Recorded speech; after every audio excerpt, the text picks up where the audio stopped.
I'm Lara Squires. I run Consortium Business Solutions. We're a marketing and business development agency working in Worthing, specialising in the professional service sector.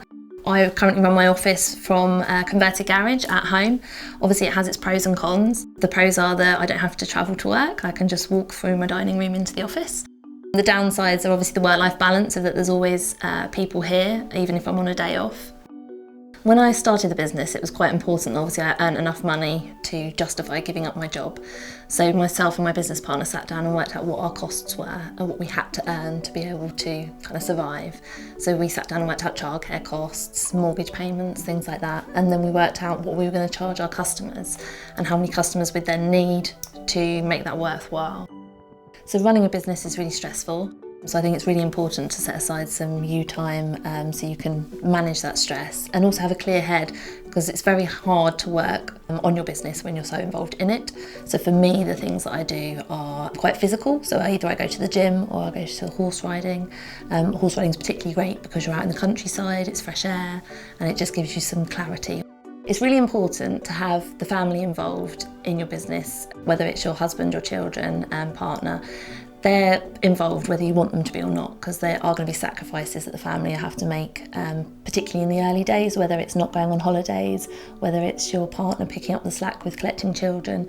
So it's important that they understand what you're trying to achieve and how you're going to get there, so that they're on the journey with you. A support network in running your business, I think, is vital. I've been really fortunate. There's an amazing network of mums at school. I have my mum locally, and also I've got a lot of local friends, but I have also got contacts and friends that have struggled, and some ways that they have managed to build up a network is through social media. There are lots of mum groups. There are also lots of boards where you can post that you need help.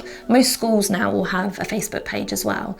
So putting out on there that you're trying to achieve something and doesn't anyone want to do any babysit sharing or childcare sharing is a good place to start.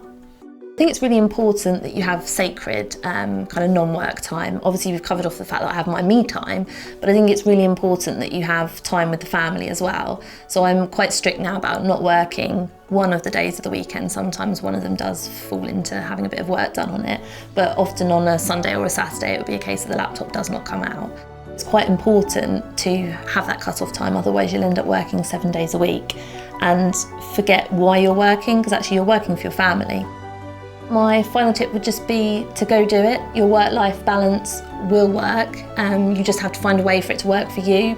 50 years ago, women didn't go to work because they didn't think they could and bring up a family, but they do now. So the same applies to running your own business.